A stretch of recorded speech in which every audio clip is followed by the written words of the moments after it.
because I'll go over the basics of the task manager. So you've got read now, experiments, and protocols are going to be your, now it's done, it's happy.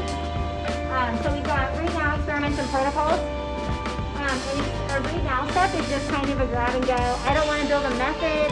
I just kind of want to run at this wavelength and see what I get. And then maybe I'll save it later on as a method. It's kind of what read now is. Your protocol is your method. And then every time you run your protocol, that's the experiment. So your methods are different than the data, right? Because your data is your experiment. That way you're not affecting your method. And then you've got some control settings down there under help. There are some sample files that you can look at with example data in it for different types of runs. So I'm going to open up protocols and we'll just build each protocol and go over everything that it can do. I will go to create new. So here we have 3 different types of protocols. Most people run a standard protocol, but the 2 other kinds, calibration protocol is if your standards and controls are on the first plate and then your samples are on the following plates. And then multi-plate assay has standards, controls, and samples across multiple plates. It's really for your data reduction stuff. So we'll do standard. Over here on the side is your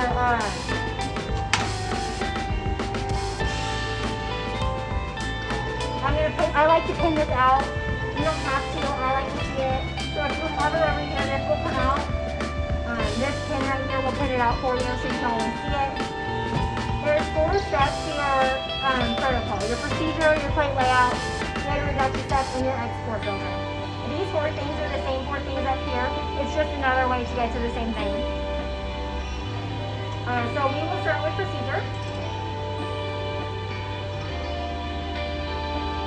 Here we are going to build your procedure. Up here at the top there is a plate library. It is important to select the correct plate type that you are using. The carrier will adjust its height for the optimum optical read height. So if you have a lid on there and you don't tell it you have a lid, it could crash into the upper optics.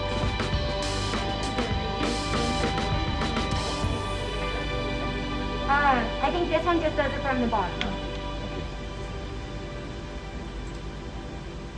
So yeah, and then but our plate library is pretty in depth.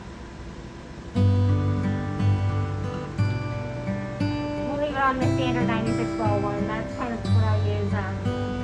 And I use different types of 96 well plates, so that doesn't differ. It's really if you have something super significantly taller. Down here, select wells or per step or at runtime. You can either choose the wells on the plate you want it to read either per step, so each step is different, or you can choose it at runtime for your whole method. I'll leave it at per step and show you that once we get into the steps. So read, we'll add a read step. You've got absorbance, fluorescence, and luminescence, and then you've got 3 different types of reads: endpoint, spectral, and area scanning. They're kind of the same across the board, so once you get the hang of them, they're not that different. So absorbance endpoint, we'll hit OK. It's just a normal absorbance read. So here are these bubbles we can click on to add wavelengths. You can read up to 6 wavelengths for this step, or I mean you can just do 1. You don't have to do more than 1. And then you put your wavelength in.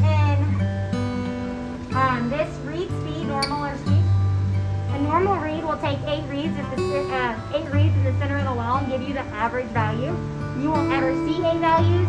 You'll just see the 1, but it'll be the more accurate one. A sweep is a little bit faster, and it's just 1 read per well. Up here, since I have this select wells per step, I can click on full plate and we can select the area of the plate that we want read. I'll hit OK, and there it's listed as the first step to our method. Next, you've got absorbance spectral scanning. This is scanning across a range. So you've got your start point, your stop point, and then the number of steps it goes before it takes another read. So this is kind of creating your curve to find the best signal. This can also be a normal or a sweep. And then the last type of read, you have area scanning. This can scan the area of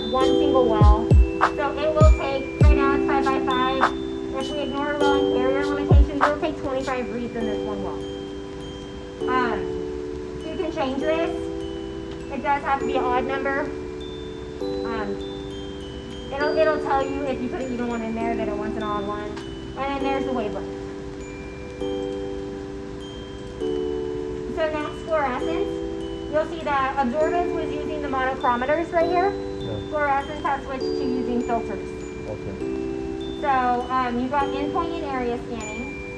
So fluorescence endpoint. Here you've got your excitation, your emission, and then I was wrong. This has both. It can read from the top or the bottom. I couldn't remember. Yeah, first, when you need to use a luminol, you need to use it from the top. Yes. So you use it like Yes. a bus or something fluorescent, you have to check from the bottom. Yes, yeah. I couldn't, sometimes I can't keep all of our readers straight. And I'm like, Okay. I'll get back to you on that, yeah. Yeah, so it can read from the top or the bottom. Here's where you choose that. So I have a question. So if you need to go more specific with some detailed excitation, can we add more excitation? Like only just that's the only excitation I have. If you want more, you can. Because I need to check the fluorescence with the gas, which is like excitation 360 and emission probably 400.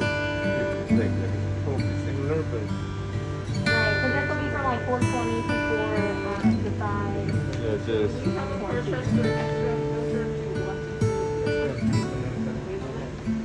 Full fluorescence, yes. They have, those are the filters you have, but if you need other filters, you will have to. So the current filter is only just that, like this range. Yes. This is filter. Yeah, so, plus whatever the bandwidth is. I think for the gas fluorescence, they should cover it though. Yeah, 360 and 460 should be okay. Yeah, because the 360 will go from, it'll go to 320 to 400.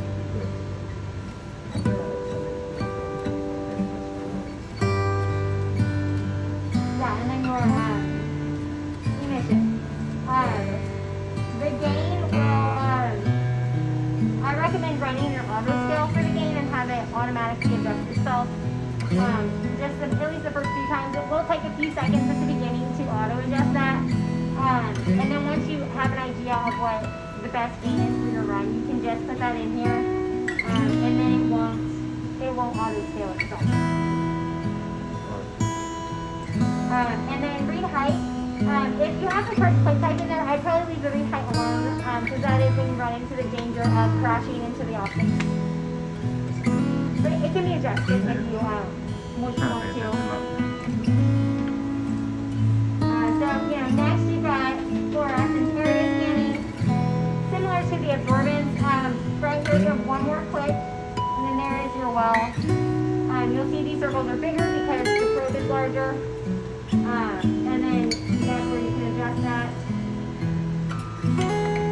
And then you've got your gain, and your excitation, and your emission. Last is your luminescence. You'll see luminescence is using your filters. And so we'll hit OK. And, luminescence will be using your emission hole. So if there is a filter there and not a hole, it will be right. It'll be reading through a filter. So, always make sure your filters are correct. Integration time here, you can change the amount of time that light is allowed to pass through your sample. And that's pretty much your luminescence reset. You can also do luminescence area scanning. Similar to fluorescence, you have one more click here under the edit, and then there is your well.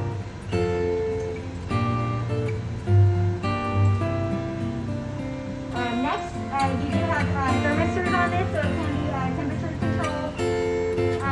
Here you put your temperature option, and then you'll have a gradient option.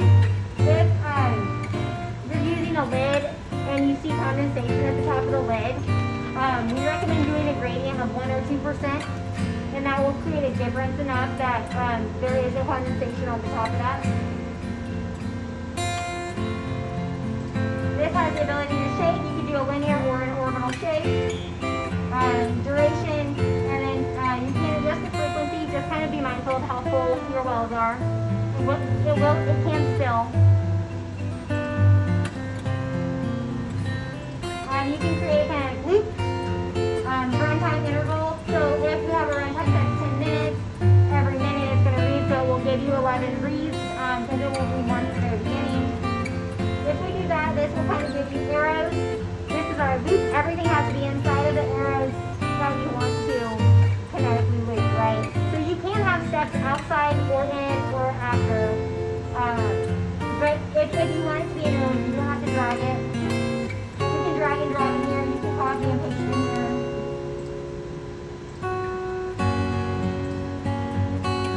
Next we have monitoring the well. If you have a reaction happening and you want it to say check every 5 minutes to see if one of the wells or the average of all the wells has reached a certain threshold, it can check that for you, and then it will start, it'll continue the steps that come after it.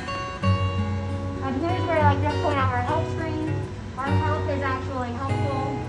It'll take us to right where we are. So it pulls up monitor wells and it gives you more details, and it doesn't just take you to an index. So that's a good resource I like to point out because I use it and I don't ever, detail screens.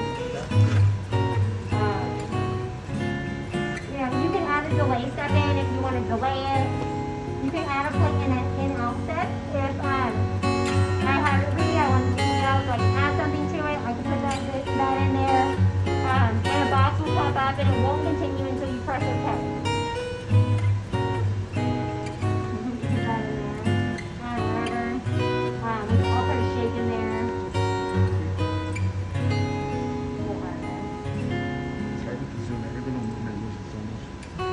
You can add a stop and a resume for a longer pause. And then, you can put comments in to remind yourself of things if you'd like. They can pop up during your steps.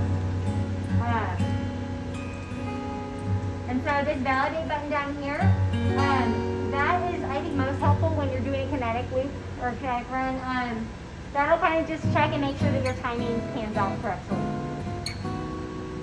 So our procedure is valid. We will hit OK. So the procedure step is really all you need to run. If I wanted to press play right now, we could have a successful run. And then you can take your data and do whatever with it. The next 3 steps are helpful, but you don't necessarily need them to run, So we're going to plate layout, which is making a picture of your plate, and then data reduction, which is doing all the calculations for you. So next you've got plate layout. Here we are just making a pretty color-coded picture of our plate. I'll tell it what we have on there: blanks, standards, controls. You can do 2 controls for a positive and a negative. So here's our blank. I can leave it called blank. Next, our control. I could name this positive if I wanted. Next, our second control could be negative. You can change the colors. Here we might want to make it red. And then standards. So in here you can type in your concentrations. And then over here you have increment, factor, and ratio options. If we wanted to do a ratio of 2, I could just click below it and it will just automatically type things for you. Or you can just type in here. Same with the samples. You can type in here, or you can use the increment, factor, ratio. And then here's our plate. So whatever is highlighted over here on the left, we'll type that onto our plate on the right. You can do replicates and type that vertically or horizontally. You can also just drag and drop.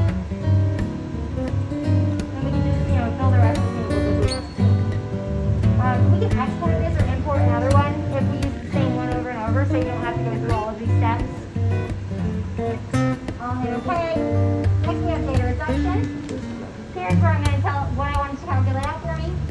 You'll see there are already 2 blank transformations happening. That's because I'm reading at, I think the step I left in there is 2 different observance reads at 4:50 and 6:30, and I put 2 blanks on my plate. So it is already blanking that out for me. You can normalize this. There's a lot you can do within this data reduction tab. You can even build a custom equation like you would in Excel. So I recommend just playing around with this and seeing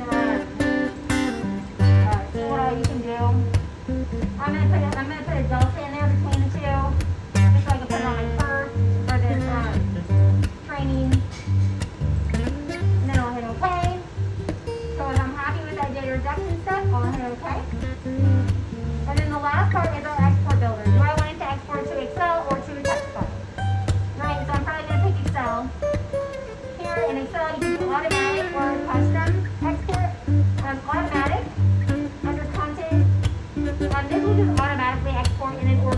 question for you. You can change the matrix to the row wise or column wise. And then hit OK, and that will add that there. If we wanted to do a custom export, if we go to custom and then content, this will open up Excel and it will export data.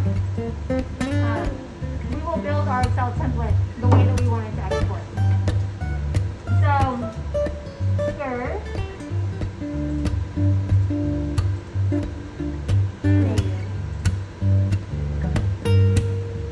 I usually try and open up Excel before I start.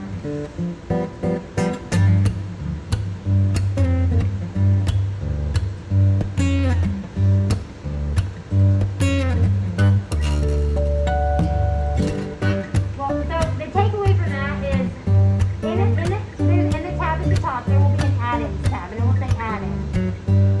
Stay within this add-ins tab. It will have procedure details, graphs, tables, everything you can export, and then whatever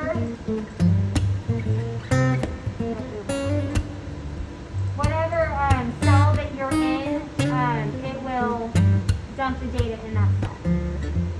This is helpful because you can also put your own equations in there and reference those cells. You know, so you could dump a graph here and then create your own average equation or whatever. I think that this Excel is angry because nobody signed into it. Yeah, it does that. Yeah. You have to sign it to your OSU ID in order to access that. So, otherwise, yeah, when you're